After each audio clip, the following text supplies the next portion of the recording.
Death Valley Days. The way through the Mojave Desert of California is so arduous that even today, travelers are advised to follow it with caution. Before the days of the automobile, hardy men with wagons and mule teams risked the desert to carry essential supplies to miners and settlers. But one of the strangest journeys ever made through the grim country pitted an untried little immigrant from Australia against the desert, carrying not flour, nails, or cloth, but an organ for Brother Brigham.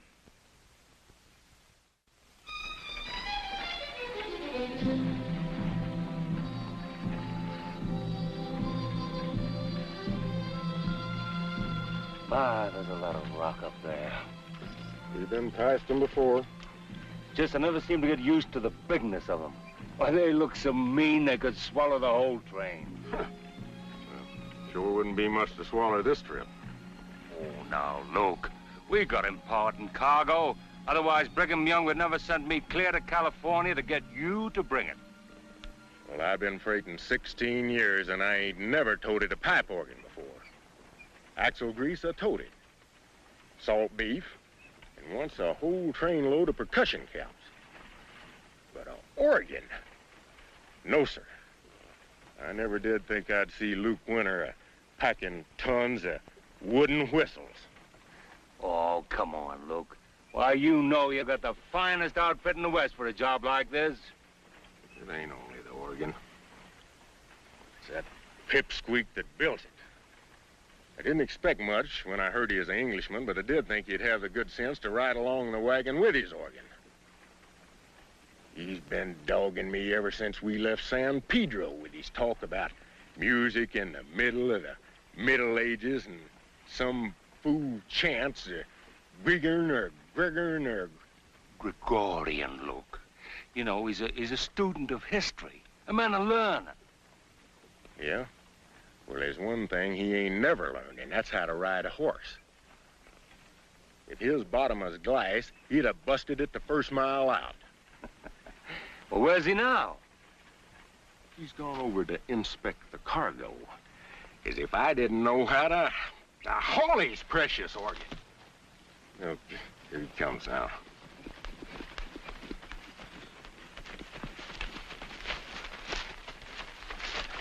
I say, Dobbin and I... His name's Kingpin.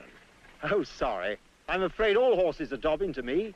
Anyway, we've just had a most interesting tour of the train. That's nice. And find that everything's battened down, all tidy and shipshape. Well, what did you expect? That we'd be spilling your music all over the desert? On the contrary.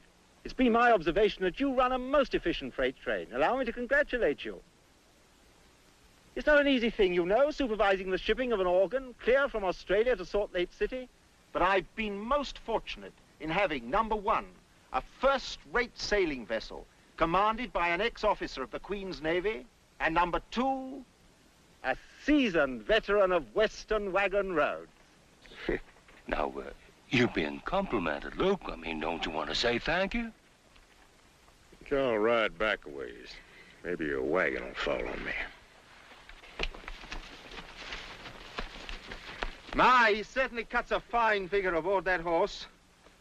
Whew, this sun. It's enough to make one want to shed a vest.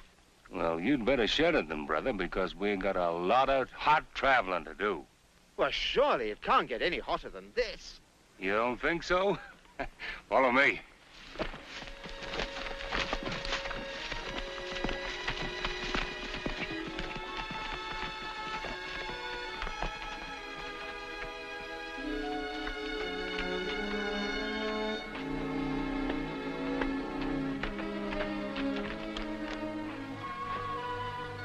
Look.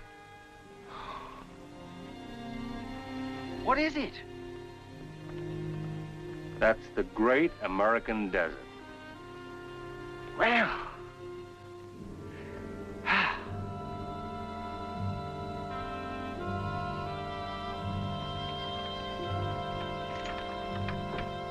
Try to keep up today, will you, Steve?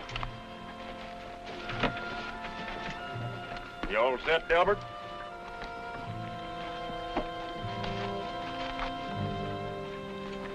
Good morning. Morning. We seem to get off earlier each morning. The idea being to get a head start on the heat. Ah, that makes marvelous sense. Well, 5 o'clock, exactly. Now, what difference does that make? We still got 500 miles to go. It gives me a feeling of stability, I think you'd say, to know what time it is. Out here, right in the middle of all this. Well, you worry about the time, and I'll worry about getting this wagon train moving.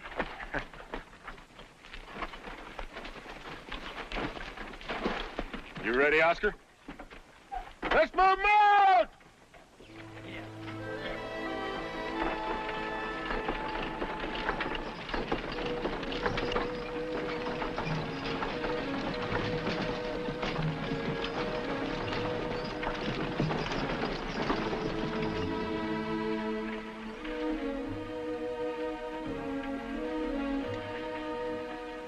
Put it together, and what he had was a kind of trumpet played mechanically, you see.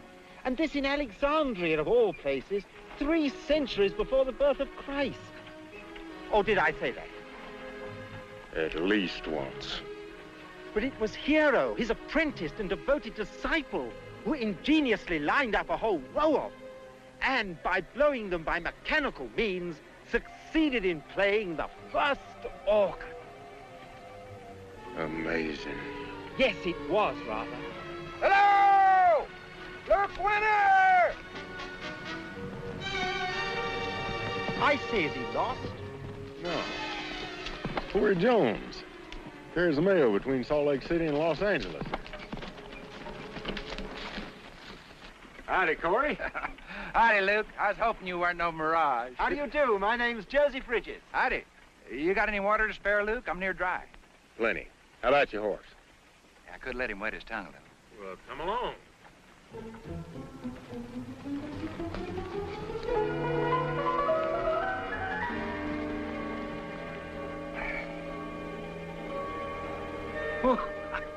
Corey, boy. Why, you're a sight for sore eyes. Hank, how's it going? Well, pretty good. What kind of country you been riding through? Oh, it's heavy drifting up by the Red Rocks. Oh, same as usual, huh? Hank, how about watering Corey's horse for him, will you? Sure, Luke. Come on, boy. Say, you're making pretty good time this run, ain't you, Corey? No, I'm behind schedule. No, I run into a real tricky piece of desert back there. Had to detour half a day. Is that so? What you carrying this trip, Luke? Dangest piece of tomfoolery you ever heard. Shame to tell you. It's a pipe organ. A pipe organ? I'm afraid Mr. Winner doesn't altogether approve of our mission, which is to transport a fairly large pipe organ, dismantled and crated, as you see, to the citizens of Salt Lake City. Still a pipe organ? Ah, but I've lived in Australia and I know. Nice things take on even more importance in a strange, wild setting. Things like china and rugs and down pillows and music. Salt Lake City doesn't have a pipe organ. Brigham Young feels that mine will make up to those people for a lot of things they left behind. You see this? That's about as useless a piece of tomfoolery as that organ. That's where you're wrong. I sold up nearly everything I had to buy a passage to California, but I kept this. It was my grandfather's. This watch is a small bit of order in a wild country. A piece of civilization, you might say. It's the same with the organ. It'll bring culture to the Rocky Mountains. Hogwash. Oh, no, maybe he's got something, Luke. I mean, you and me, what do we know about culture? I'm glad to know you, Mr. Ridges. All set, Corey. Well, thanks for the water, Luke. Good luck.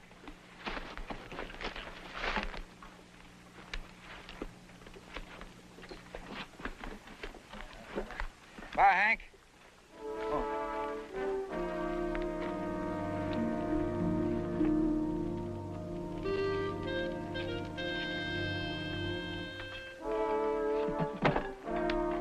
Let's get this wagon train moving, or it'll be Christmas before we get to Salt Lake Valley.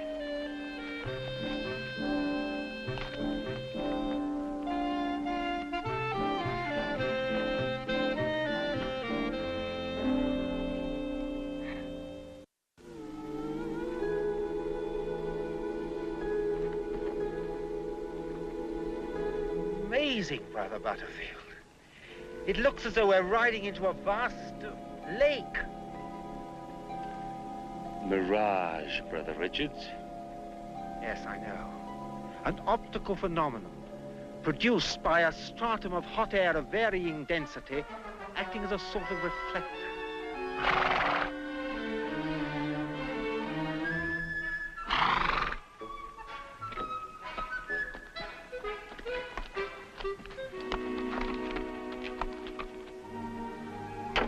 Easy, Steve.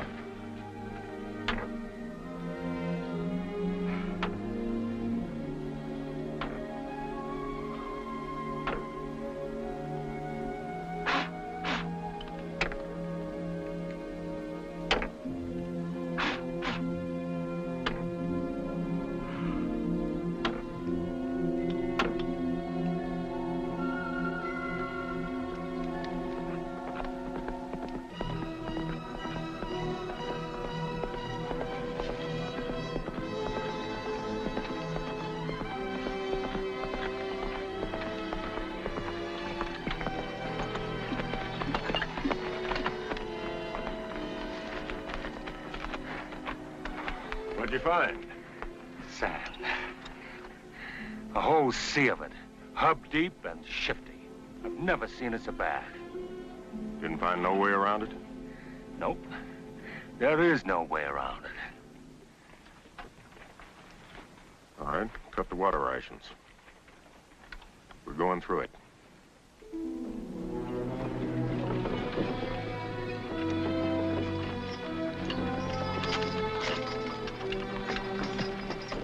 Make him pull. Cut down on him. Keep that wagon moving.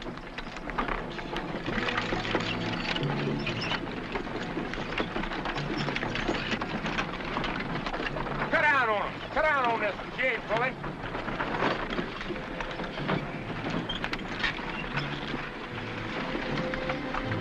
Oh, move it up. Come on, you're gonna get that wagon caught in the sand. Come on, keep up.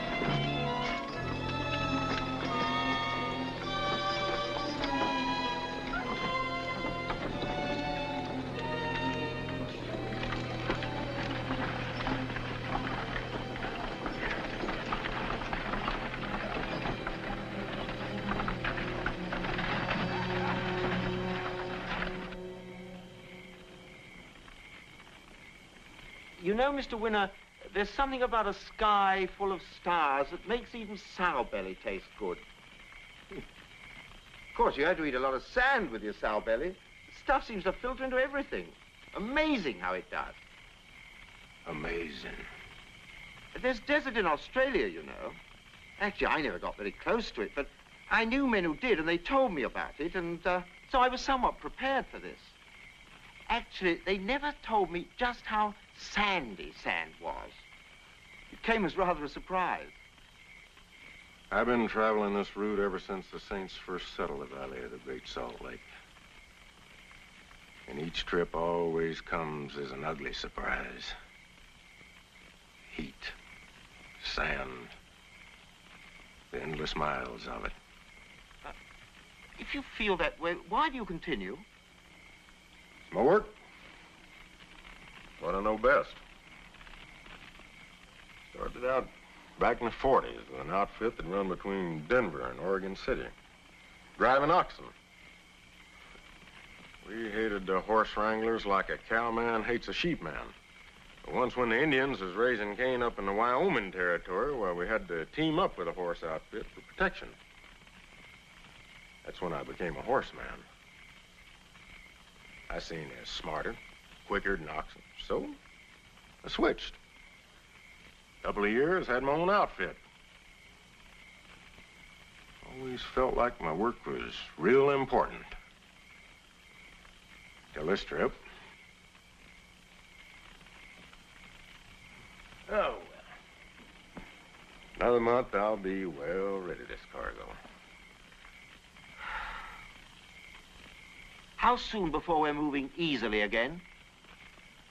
We better be out of this sand by tomorrow night. It's 20 miles to the nearest water. We're looking at the bottom of the barrels right now. if I'm ever fool enough to make another trip, remind me to get a Relief Society sister to take your place. Any woman in Salt Lake City could drive that team better than you. Move, you stupid coathead, or I'll holler at your hide. Move! Never you want to get down here together? Get to the feet and point, or I'll move right over the top of you. Make him work! Make him work! I'll give you a hand.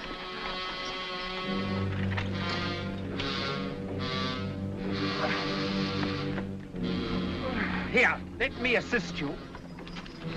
Get away from me, you worthless little organ grinders, monkey! There's a man running this train.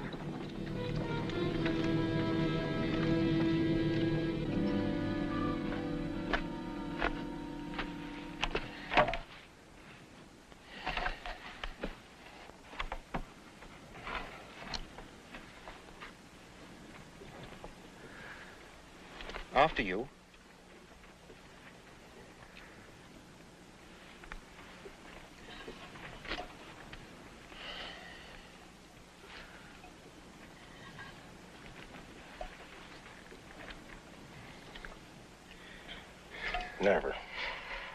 Never did I ever see sand this deep through here.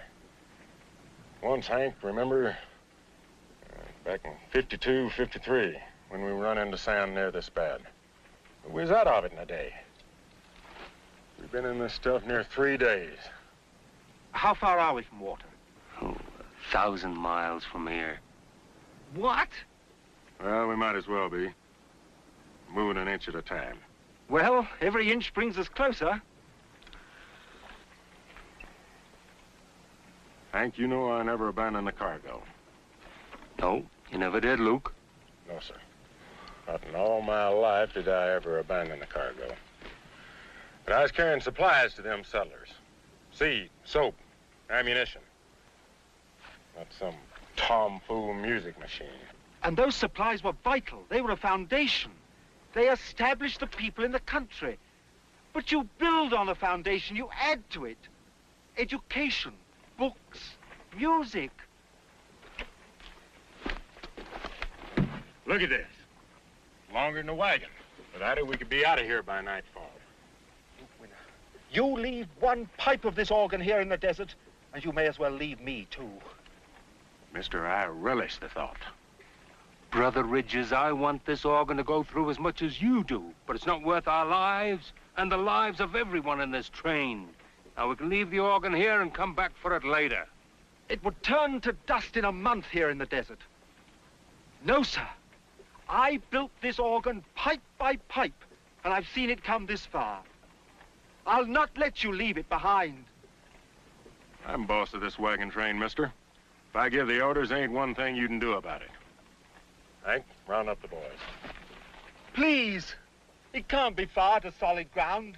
I can't tell that. The desert's shifty. It could be solid a mile ahead, but I can't take that chance. We gotta unload this stuff and move. 4 hours. Just give us 4 more hours. If we're not moving by then, I'll help you unload. Well, if you don't beat anything I ever seen in my life. All right. All right, you stubborn little toad. I'll give you 2 hours. 2 hours. Not a minute more. All right, Hank, let's give it one more try.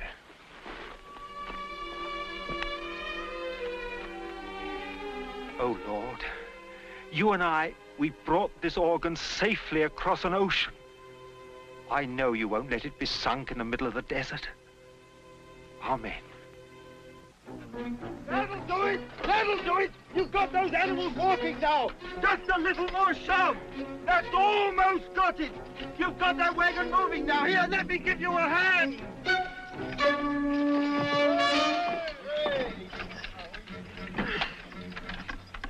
You almost got yourself mashed by a couple of tons of organ pipe. Yes, I know.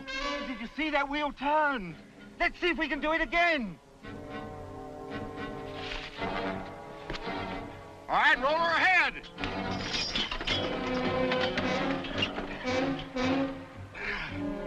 That's it. Now we're really making time. Let's do it again. Well, boys, you heard what the man said. Let's do it.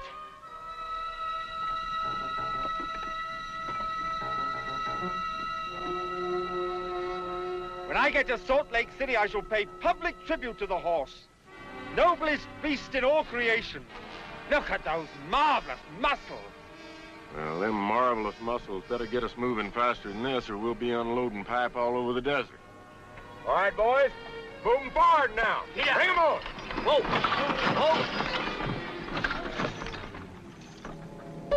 Whoa! Look! I feel a rock!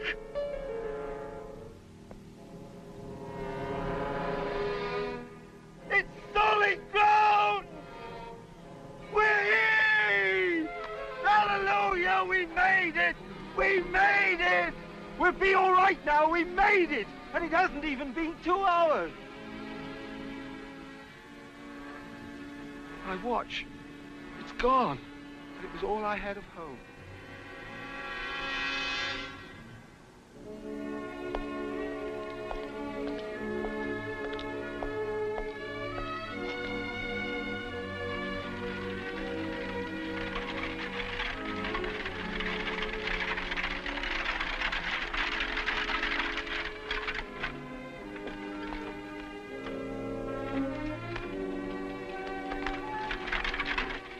Brother Brigham, welcome.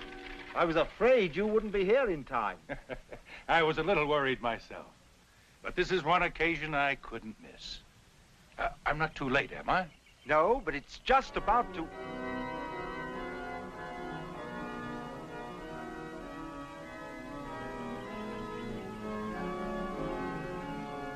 Absolutely beautiful, Brother Joseph. You've brought beauty and happiness to our people.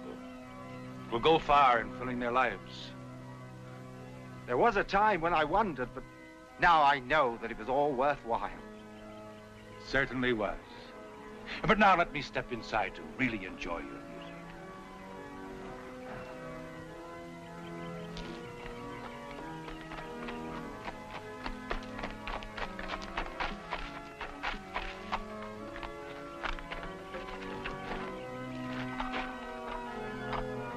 Joseph Bridges? Yes? They told me I'd find you here. I'm Corey Jones. We met out there in the desert. Ah, yes, of course. The desert postman. Delighted you could come. I brought you something. I was eastbound through the desert this last trip, and I seen something shiny sticking up out of the desert. This is incredible. It's like coming across a friend you thought had died. I remembered what you said about it. How it was civilization out there in the wilderness. Like the organ. Ah, yes, like the organ. The wilderness shall be glad for them, and the desert shall blossom abundantly, and rejoice even with joy and singing, or something like that. Would you like to come inside? Yes, I would.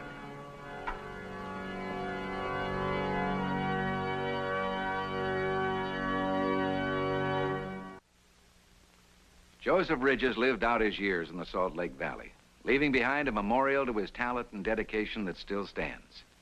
For the little Australian carpenter who shepherded a musical cargo across Death Valley, later built the great, resonant, world-renowned 2,000-pipe organ, still heard daily in the Tabernacle at Salt Lake City.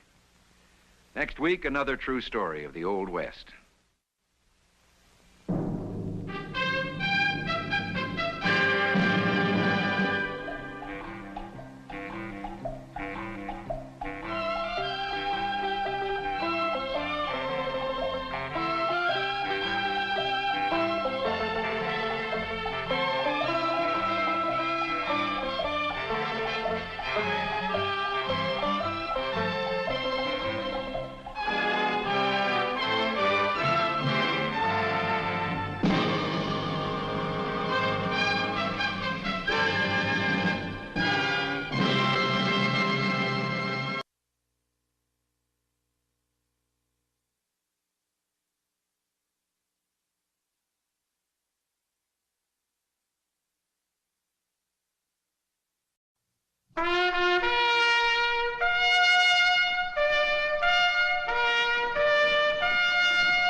Death Valley Days.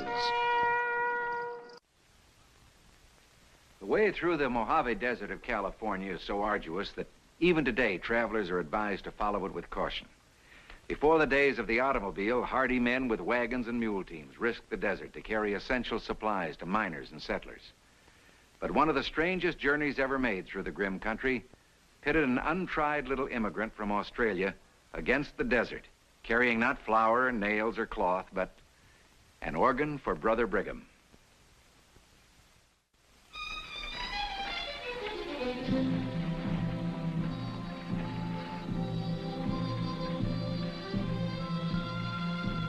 Ah, there's a lot of rock up there. We've been past them before. Just I never seem to get used to the bigness of them. Why, they look so mean they could swallow the whole train. Sure wouldn't be much to swallow this trip. Oh, now, look. We got important cargo. Otherwise, Brigham Young would never send me clear to California to get you to bring it. Well, I've been freighting 16 years, and I ain't never toted a pipe organ before. Axle grease, I toted. Salt beef, and once a whole train load of percussion caps. But an organ? No, sir. I never did think I'd see Luke Winter packing tons of wooden whistles. Oh, come on, Luke. Why, you know you got the finest outfit in the West for a job like this. It ain't only the organ. It's that pipsqueak that built it. I didn't expect much when I heard he was an Englishman, but I did think he'd have the good sense to ride along the wagon with his organ. He's been dogging me ever since we left San Pedro with his talk about music in the middle of the Middle Ages and some fool chants, Brigham or Gregorian or... Gregorian, Luke. You know, he's a student of history, a man of learning. Yeah? Well, there's one thing he ain't never learned, and that's how to ride a horse. If his bottom was glass, he'd have